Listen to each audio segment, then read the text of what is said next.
Dans les colonnes du Parisien, Sylvie Tellier a donné une interview à cœur ouvert dans laquelle elle revient sur ses tensions avec Geneviève de Fontenay, mais aussi sur ses divergences d'opinion avec Alexia Laroche-Joubert. Plus que quelques jours avant la passation de pouvoir. Le 17 décembre prochain, après un an de règne, Diane Lair rendra sa couronne et son écharpe de Miss France. Pour tenter de lui succéder, 30 candidates s'affronteront au MAC 36, à Châteauroux. Une 93e édition qui s'annonce déjà comme historique puisqu'il s'agit de la dernière de Sylvie Tellier en tant que directrice du comité Miss France. Après 17 années de bons et loyaux services, celle qui a succédé à Geneviève de Fontenay a en effet cédé sa place à Cindy Fabre, élue plus belle femme du pays en 2005. Une décision qu'elle a plus amplement expliquée dans les colonnes du Parisien, ce mercredi 14 décembre.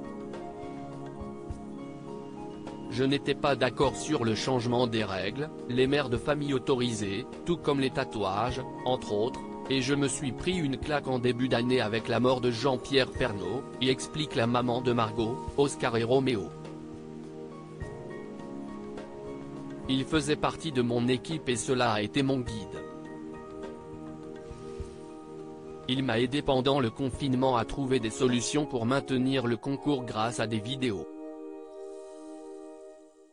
Sylvie Tellier se confie à cœur ouvert mais Sylvie Tellier a beau marteler qu'elle est partie du comité Miss France de son plein gré, certains sont persuadés que la vraie raison de son départ est due à des tensions avec Alexia Laroche-Joubert, la nouvelle directrice de la société. Il faut dire que les deux femmes se sont récemment écharpées lors d'une conférence de presse, ce qui n'a fait que renforcer les rumeurs d'inimité.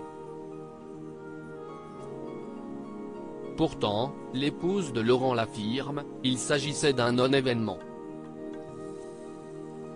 Ce n'était pas une éruption volcanique de ma part, j'ai été vexé car on travaille tous ensemble. Ce n'est pas parce qu'on n'est pas d'accord qu'on est en tension, a tenu à souligner Sylvie Tellier auprès du Parisien. D'ailleurs, même si elle n'est pas tout à fait d'accord avec la direction que prend le concours Miss France, l'ancienne reine de beauté n'a aucune intention de s'imposer, comme l'avait fait celle qui lui a précédé. J'ai trop souffert avec Geneviève de Fontenay, je ne jugerai pas les nouvelles règles. Tout changement a du bon. Tu pars et tu te fais. Cindy Fabre ne m'a rien demandé, a confié celle qui avait été élue plus belle femme du pays en 2002. Une interview sans langue de bois.